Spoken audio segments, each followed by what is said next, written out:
If you're looking for proven ways to take your fundraising results to the next level, you're in the right place.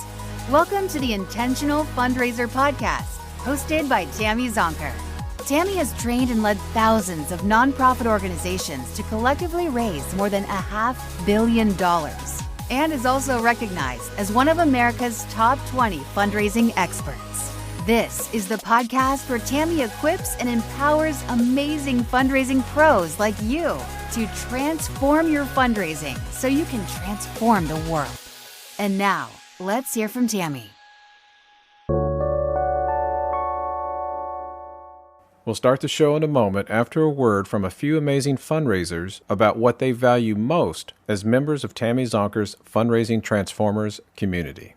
I have had the honor of learning and growing from Tammy. She has really helped us understand how to communicate better with our donors, how to make sure that our mission is at the front line of their decision making, and she has just been an absolute joy to learn from. That's Stevie's shoemate from Chapters Health Foundation in Tampa, talking about how being a growth member is helping her communicate better with her donors. When you join Tammy's Fundraising Transformers community as a growth member, you get live training and coaching with Tammy twice each month. You can get your burning questions answered during her live Ask Me Anything sessions. You get to join in Tammy's live weekly hot topic discussions. You can engage with other fundraising pros like you in her private and safe online community. And you get 24/7 access to her growing library of on-demand fundraising training videos and tools. Here's Jenna Sapluski from the Coalition for Children, Youth, and Families in Milwaukee talking about how being a growth member in Tammy's Fundraising Transformers community is helping her grow her capacity, her skills, and her confidence as a fundraiser. It's been so helpful for me to grow my capacity and my skills. I feel more confident knowing that I have Tammy and the Fundraising Transformers group for support. I've reached out to Tammy and the group on several occasions, whether it be just some wording for an email to say, hey, can somebody give me just a little bit of feedback on this? I'd love your thoughts before I send this out for an initiative. We'll hear more later in the show about why Jenna values having access to Tammy's members-only on-demand training library. To learn more about the Fundraising Transformers community, visit fundraisingtransformed.com/growth.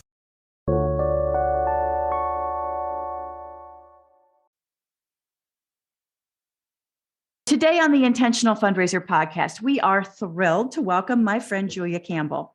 Julia is a digital marketing and fundraising expert, a nonprofit consultant, and author of Storytelling in the Digital Age, a guide for nonprofits, and How to Build and Mobilize a Social Media Community for Your Nonprofit in 90 Days. And in her spare time, she's the host of Nonprofit Nation podcast, which is really phenomenal. You have to check it out. Julia helps nonprofits build movements and teaches how to build community, audience, and raise influence on social media channels.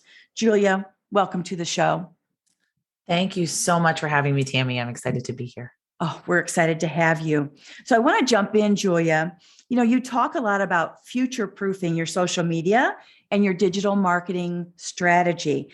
Tell us about that. Like, what is future-proofing? Why is it important? And how do we do it? Well, I believe that, especially in this climate coming off the heels of the pandemic, and we are still in the pandemic, but with the focus on digital, with the focus on all of these different platforms, future-proofing is more important than ever. And what I see as future-proofing is kind of going back to basics, the basic infrastructure and system that you need to create a viable and vibrant digital marketing strategy. So when people say future-proofing, they often come to me and they say, well, how can we possibly future-proof our social media? Because there's constantly new platforms coming up every single day, and there's new trends and there's new shiny new tools. And it's not about the tools. It's about the goal. It's about the audience, and then matching the platforms that you choose to use with your goals and your audience, and then creating content that works for the platform and the audience. So future-proofing is a strategy that digital marketers can use to create their plan that's going to work, whether TikTok is popular or whether email is popular or whether you're having a virtual event on Zoom or a hybrid event. So these are the strategies in the plan that are going to work no matter which tool is popular. And it's so important not to rely on specific platforms, because we know with the Apple iOS changes, the data privacy changes, all the constant changes with Facebook, with the algorithm, with Instagram, with what's popular, what's coming up, and how to really succeed on these platforms. We know that we cannot put all of our eggs in one digital basket per se. We know that having a website is important and will most likely always be important. We know that email is very important and for the foreseeable future will be important. But with social media, it's constantly changing. So it requires us to think like journalists almost. It requires us to do a lot of research and listening to try to figure out where our audience is and what is most relevant to them and what are we really trying to achieve, and finding our North Star before we sort of create that plan to get there. Mm-hmm. That's amazing. So let's kind of unpack just one example. So I think examples are just a great way for people to learn. So let's just say that one of my strategies is to increase members in my monthly giving program. So if that is the strategy, where would you direct a client to apply it? Which channels, which tools? Again, it's about not about the tool, it's about the goal. But where would you take people, suggest that they go if they were looking to increase their monthly giving? All right. Well, they already have that goal set in place, which is actually a lot more than you're ahead of the game if you at least know where you're going. Because what I see a lot is they say, oh, we want to raise more money. We want more donors. We need more revenue coming in.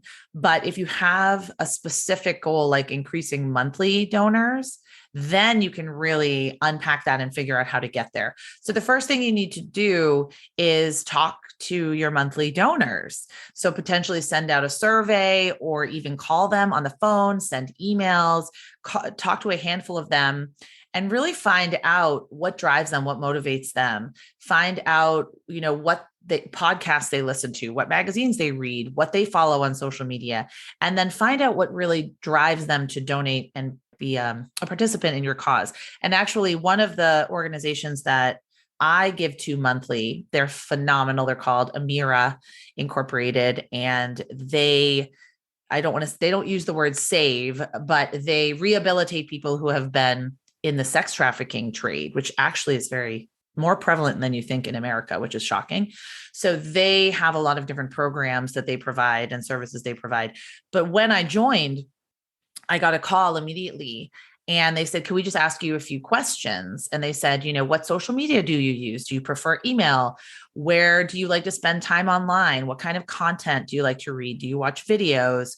Do you read blogs? And they really picked my brain and started to understand what a monthly donor like me would want. And of course, all of your donors are different, but you're going to start seeing trends. So we can't anticipate, we can't think for our donors and say, oh, our monthly donors, they're all on Facebook. Well, we can't assume that. We're really going to have to kind of pick apart and really understand and be much more intentional about how we survey and learn more about our donors' interests and behaviors. So I think that's the very first thing I would do, is really do a focused deep dive into where they are and what they want to learn. And then I would create content that is interesting to them and go where they are. So if you're a really small shop and you only have a few hours a week, or maybe, a few minutes a day to spend on social media, you are not going to be able to be on 20 different platforms. You're probably going to have to pick one that you do exceptionally well. So maybe your monthly donors are trending younger and you see that most of them are on Instagram. Well, then that's where you want to focus. And then the other key here is when you create that content, it has to be relevant to this population. So it has to be compelling. It has to be emotional. It has to explain to them why monthly giving is so important, what monthly giving can do. And then I would also potentially feature monthly donors in your communications and have them talk about what it means to them and why they give and how easy it is to give $10 a month. And, you don't have to give up your latte. I cannot stand that line of fundraising. I can have my latte and I can still donate $10 a month. Okay. I can have both.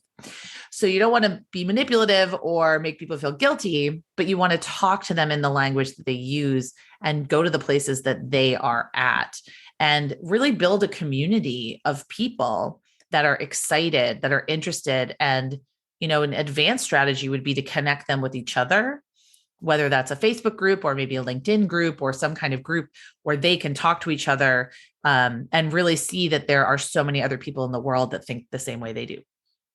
I love that. Thank you. All right. So I have been doing a little bit of reading. A lot of bit of reading. Yes. And it seems that, the supply of web content and social content is doubling every 9 to 12 months.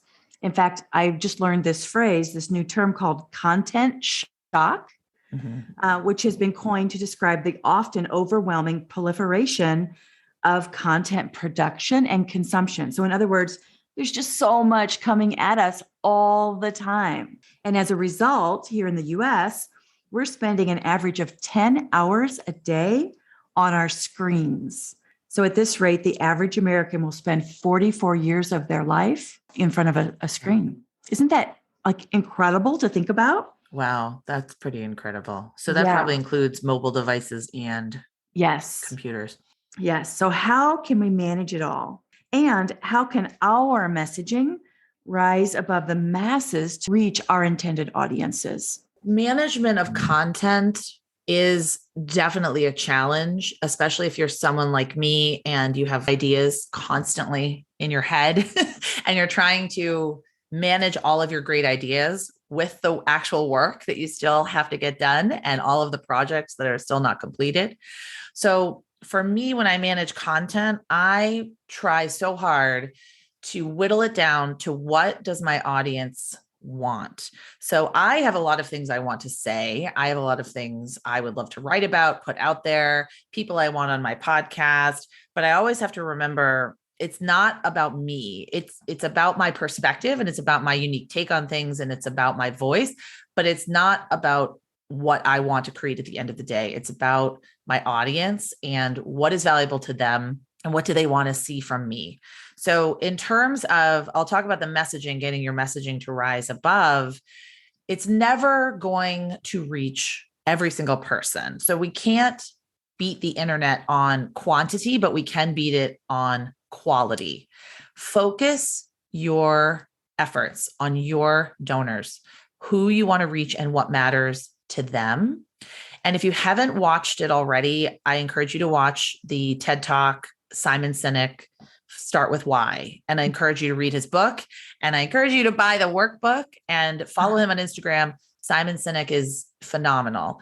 He talks about our messaging, how our messaging should be focused on the why much more than the how and the what. So when you're trying to reach people that don't know who you are, or even people that know a little bit about you, but aren't really in the fold yet, maybe they're not donors yet, or maybe they're first-time donors, they're focused on the problem you're solving. They're focused on the why, and they're focused on how it's going to move the needle on a cause that they care about. Too often, nonprofit messaging focuses on the what and the how. We serve 350 kids, and this is what we do, and this is how we do it, and these are the nuts and bolts of the program. But they don't talk enough about the vision. What would happen if you closed your doors tomorrow? Where would the gaps be? What would be missing in the community, in the region, in the nation, in the world? What would be missing? What would we lose? What are the consequences if we don't fund this? And tell your donors that story. And understanding that not everyone is going to resonate with this messaging, or this messaging is not going to resonate with everyone. We have to be okay with some people not agreeing with us.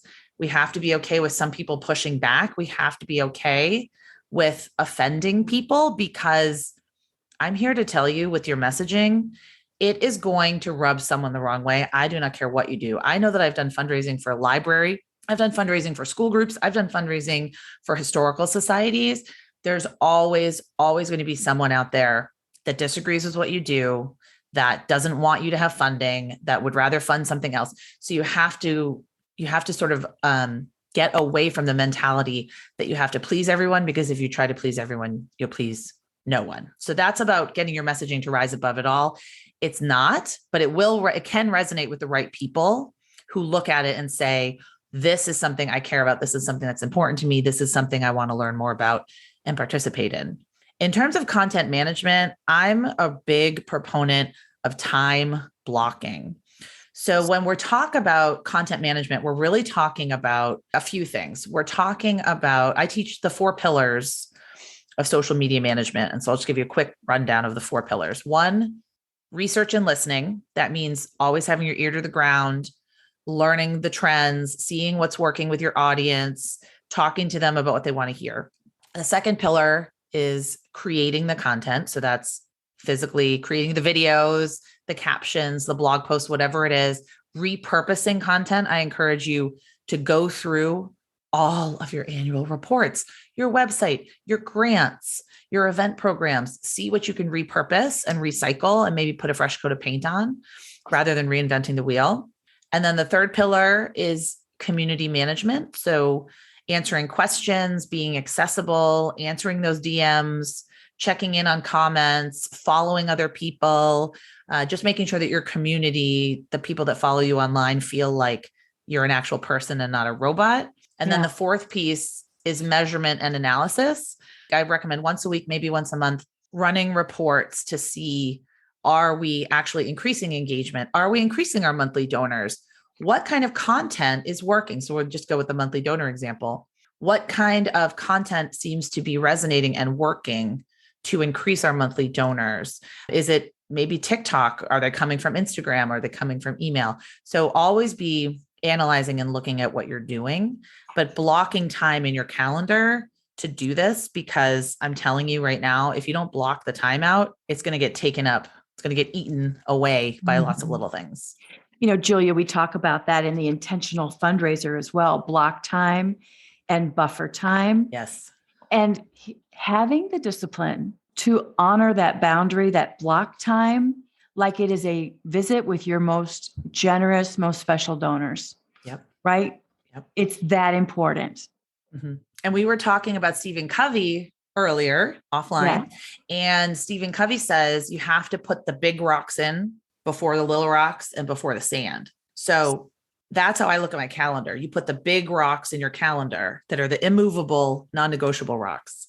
And then you can kind of fill in the blanks with the little rocks in the sand. And I always love that analogy. It's so powerful. And it's so true. Mm-hmm. Really good.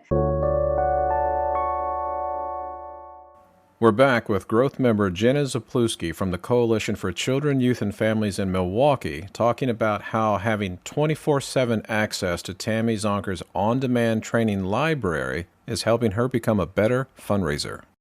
Since joining the Fundraising Transformers group, I have had the opportunity to go back and rewatch a host of trainings on such a wide variety of topics, from how to work with my team members inside my organization to how to get my board excited and passionate about fundraising, and topics like how to reach out to a donor and how to get a meeting with a donor. Here's Stevie Shoemate from Chapters Health Foundation in Tampa, sharing that as a growth member in Tammy's Fundraising Transformers community, you're never alone. How members of the community support one another by sharing resources and lessons learned to help solve tough fundraising problems. You oftentimes learn from other people across the entire country, which is really nice because it helps you understand that you're not alone in your fundraising challenges. I was just sharing with someone the other day that it really helped me feel like I wasn't the only one experiencing these challenges, knowing that someone from New York or New Hampshire or Texas, people all over the US with varying communities and different fundraising strategies, we're all in this together. At the end of the show, we'll hear why members enjoy learning from Tammy and what you can expect when you join as a growth member in her Fundraising Transformers community. To learn more about the Fundraising Transformers community, visit fundraisingtransformed.com/growth. Wow. And you touched on the 4 pillars, which again, I think are just really, would you just run through them again, just to recap that? Because I think that's such an important foundational principle for people to embrace. Exactly. And to be successful on social media, you do need to actively block time out for each of these pillars. I have yet to see a strategy or a plan that works without one of them. So you don't have to spend as much time on all of them. It doesn't have to be, 25%, 25%, 25%. It can be, maybe you spend most of your time with content creation. Maybe you spend a lot of time with community management, but definitely they all need to be there. So the first piece is really thinking like a journalist, like I talked about before, always thinking about what is resonating right now. Maybe what are some current events that have implications for our community and for our program and services? What is timely? What is relevant? What is urgent? What is interesting? I mean, a lot of the times we get so focused on our agenda and what we want to teach and what we want to tell people, but we don't do enough research and listening, which is the very first pillar and so important. Because if we're doing the second pillar, which is content creation, without the first pillar, then we're doing it in a vacuum. We're creating content without really knowing if it's going to work and without knowing who we're talking to and what they want to hear from us. And with content creation also comes curation. So curation, if you think about it like a museum and you're a museum curator, you didn't paint those paintings. You simply put them in an exhibit. Well, not simply, I think it was very difficult to do this, but you put them in an exhibit and you tied them together in a way that makes sense for the people that are going to go to the exhibit. And you added some context and you added some of your voice and your flair to it. So if you look at content curation, this could be sharing a newspaper article. This could be sharing a video, sharing something else from a partner, something that you didn't necessarily create, but you know is relevant to your community and they're going to be interested in it. And then another piece of the content creation pillar is figuring out what works best on the platforms you're on.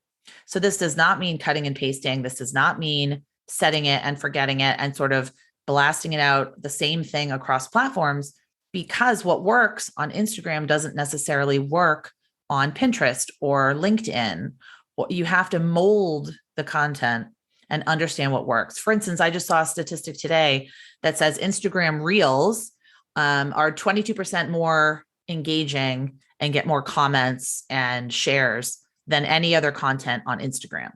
So as a social media marketer, you have to know that and you have to say, oh, well, we're on Instagram. So what kind of content works? Reels. And that can change. They'll change tomorrow. We have to understand the ins and outs of the platforms we choose. You don't have to be on every platform. I just want to say that 50 times. You do not have to be on every platform. Then the third pillar, managing your community and treating social media like a two-way street and not a one-way street. So you're going to get comments and questions. Hopefully you'll get some great feedback. People will comment on what you do. Maybe they'll DM you, maybe they'll share it, but always responding and being present and accessible.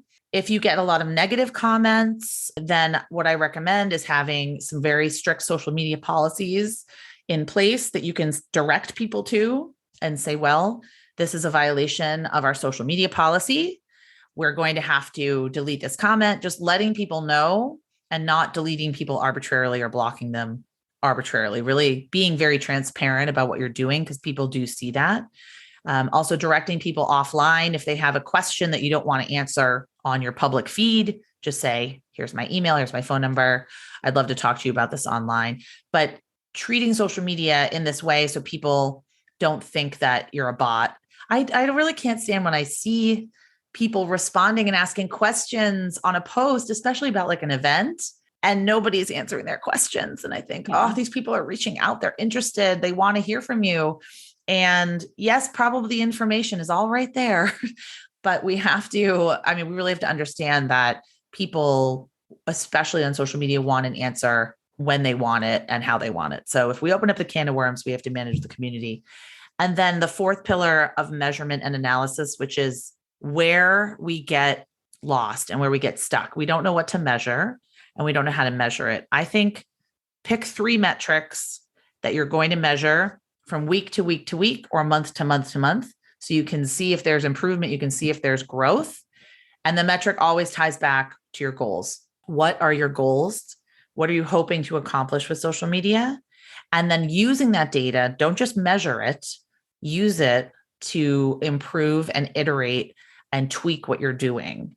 And maybe you'll see most of your website traffic comes from Twitter, but you don't spend any time on Twitter. So maybe you want to spend more time on Twitter. You'll really start to see trends. You do have to do intentional measurement for quite a few weeks to see these trends, but you'll start seeing the different places where you can maybe put some more effort or maybe even take a platform away because it's not getting you the results that you want. So that is just such a key piece to all of this. And also it helps us advocate for our work because we can say, this is the work of social media. It's not just posting what we have for lunch. It actually requires a lot of strategy and intention and planning. I think the measurement and the outcomes, that analysis is also helpful when you have board members, well-intentioned board members who have their own biases and are making their own assumptions, perhaps, again, through their lens, but it's not broadly informed by your audience, right? Yep. It's an audience of one. So the data can help course correct when you're getting pushback or, they're really trying to influence you to move in a certain direction. You always have the data to respond with. And it gives you a framework to respond when a board member says, we should be on TikTok. Then you can say, well, these are the 4 pillars that I need to do on TikTok. What else is going to come off my plate? Yeah. Because to do it effectively, I can't just, you can't just add it on to my job description, which I know is so tempting for a lot of well-meaning board members out there. Yeah. Really good. All right. So thank you, Julia. This has been so incredibly helpful and interesting. Our listeners know that at the end of each guest conversation, I like to ask a few rapid fire questions just to provide a little more value for our listeners. And so I'd like to ask you some. Are you ready? Yes. All right. Number 1, what's the best marketing or fundraising advice you've ever received? Done is better than perfect. That was my very first director of development and marketing job because I, of course, was a director of development and marketing at the same time. But my executive director would, we didn't want to have sloppy work, but we'd have to get a grant out. We'd have to get something to the press. We'd have to get a direct mail appeal out. And I would fret over every detail and everything. And eventually she just said, look, done in a great way is better than perfect. You'll never achieve complete perfection. So I think that was really life-changing for me. I love that. Yeah. I often talk about the distinction between perfection and excellence. Oh, right. Right. Because excellence is like your personal best or your team's best. But is it perfect? Like nothing would ever get across the finish line if it had to be perfect. Yeah. I love that. Done is better than perfect. Number 2, what book do you recommend to our audience and why? And it's okay if it's one of your 2 beautiful books. Oh, well, yes, you certainly, if you're interested in storytelling and social media, you can read my books. Right now, I am completely obsessed with a book called Free Time, Lose the Busy Work, Love Your Business by a woman named Jenny Blake. And it's a time management and productivity book. But what I love about it is, first, it's written by a woman, which for me is really important. For some reason, there's just a different voice, a different perspective than the books productivity books I have read by men. But she really talks about how to set up your business in terms of your goal being free time. And I've never heard it quite that way. And I think that it's very relevant for nonprofits as well, because it's a lot about time management, but it's also a lot about what can we eliminate? What can we automate? What can we really prioritize in order to not constantly be spinning our wheels and working until midnight? Because she defines success as having the time to choose what she wants to do. And that's really how I define it as well. Not more work, not more productivity, not even more money. So I'm pretty obsessed with this book. I recommend it to everyone that I talk to. So it's really good. That's awesome. I will be ordering it. Thank you very much for that one. Julia, what are the top 3 characteristics needed to be a successful fundraiser? This is such a great question. And I was really thinking about this because I know that there are 2 sides to this. A lot of people are talking about professionalizing fundraising, and then there's a lot of pushback around that. And I love the discussion about it. And I think that for me, the characteristics are so much more important than, a college degree or how many degrees you have. But for me, I think number 1 is being curious and not being wedded to the status quo. So number 1, being curious, not being like, well, this is the way things have always been done. Number 2 would be accessible. So not always in your office, or if you're in your office, having maybe an open door policy, letting people call you, responding to emails that people are asking, not emails or phone calls not related to work, but being accessible and open to your donors and letting them know that they can always call you, they can always reach you. And then also being accessible at events, being accessible, you really do have to be a little bit of a people person. You don't have to be an extrovert per se, but you have to be willing to talk to people and have conversations.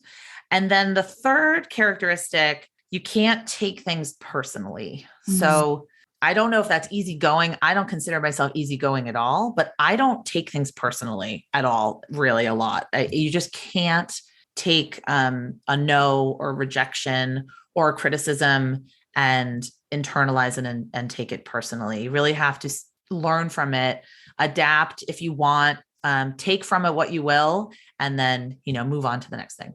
Yeah, so good and so true. If you're highly sensitive, if you personalize no, this might not be the profession for you. Or do some work to get a little bit of that Teflon, right? Like no can mean a lot of different things in many of the fundraising contexts. Not in everything in life, and we know that very, very well. Julia, what's your favorite fundraising tool or application? This might surprise people, but I like email.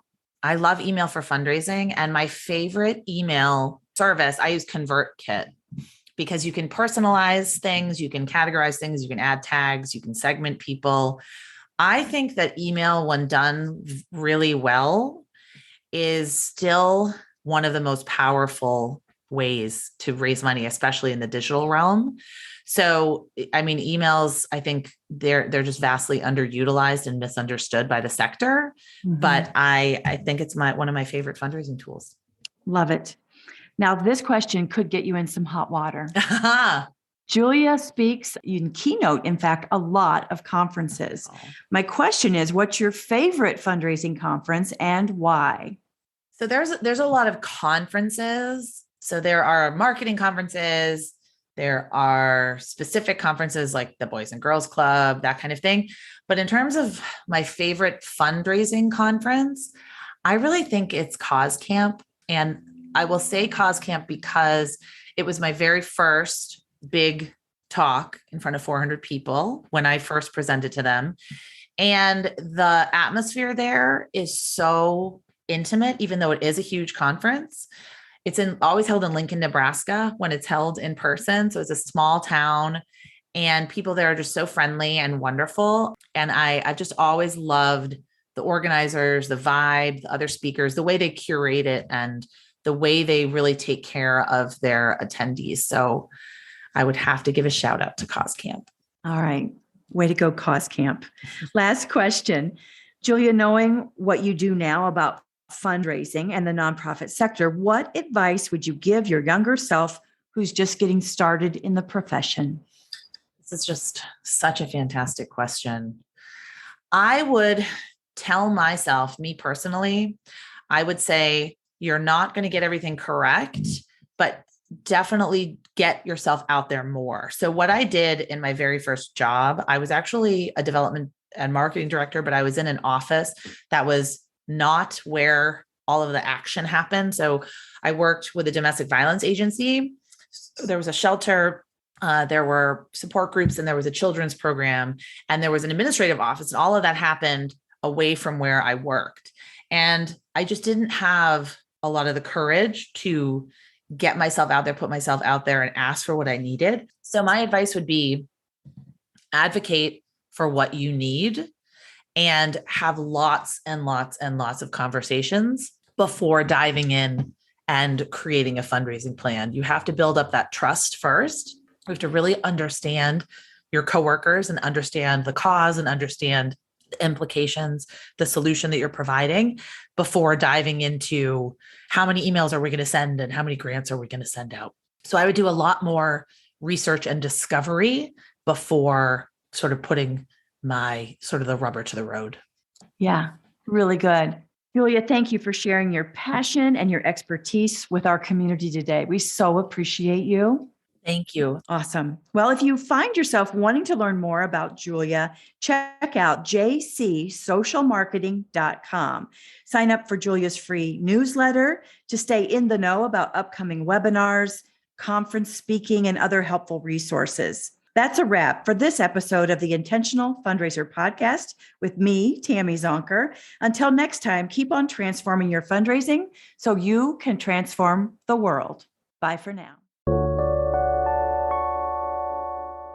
We're back for a final word about Tammy Zonker's training style and what you can expect when you join as a growth member in her Fundraising Transformers community. Here's growth member Jenna Sapluski from the Coalition for Children, Youth, and Families in Milwaukee. Tammy is so encouraging. She's very empowering. She really wants you to succeed in your role. And that really comes through with everything that she does, from the monthly coaching calls to the monthly webinars. The guidance I've received from Tammy and other members of the Fundraising Transformers group has always been so constructive, so beneficial, and you can tell everyone in the group wants everybody else to succeed, because we all know what a challenging job it can be to fundraise for our wonderful causes and our organizations. You may be asking yourself, can a growth membership really help me improve my fundraising results? Is it worth my time? Laurel Groh from Phoenix Family in Kansas City shared that her organization increased charitable dollars raised by 132% since joining as a growth member. Becky Chambliss from Awake in Anchorage, Alaska shared that her organization increased donor retention from 13% to 69% in about a year using what they learned from Tammy's training. And growth member Amanda Johnson from Multiplying Good in Indianapolis shared that her organization exceeded their annual fundraising goal by 104% and grew overall giving by 13% in 1 year by applying lessons learned from Tammy as a member of her Fundraising Transformers community. Here's member Stevie Shoemate again sharing how she and you can grow your fundraising skills as a growth member of Tammy's Fundraising Transformers community. This is the first fundraising role that I have ever been in before. So at 30 years old, I'm kind of wondering, well, how do I rocket launch my fundraising expertise? You learn from Tammy Zonker. That's what you do. Become a member of the Fundraising Transformers community. To join our live monthly training and Ask Me Anything sessions and get access to our growing library of on-demand training videos and tools and share lessons learned with other fundraising pros like you in our private and safe online community, visit fundraisingtransform.com/growth, click join, and get started today. That's it for this episode of the Intentional Fundraiser Podcast. If you like this podcast, subscribe and download each episode on your favorite podcast platform. Share it on social media with the hashtag #TheIntentionalFundraiser and tag me, Tammy Zonker, and you'll be entered into a drawing for some great swag, books, and courses. And if you like today's show, you might also be interested in becoming a member of my Fundraising Transformer community, where I go live twice a month with my members with fundraising training and group coaching to help transform those fundraising issues that keep you awake at night, where I pull back the curtain on how you can take your fundraising results to the next level by teaching ways you can improve your development operations, create a results-driven, donor-centric development plan, strengthen donor relationships, improve your donor retention rates, and build a raging monthly giving program and a successful major gifts program, and how you can approach each day to ensure you'll perform at your highest level so you can be the best fundraiser and the best person you can possibly be. Thank you for showing up and for having the courage and determination to transform your fundraising so you can transform the world. Bye for now.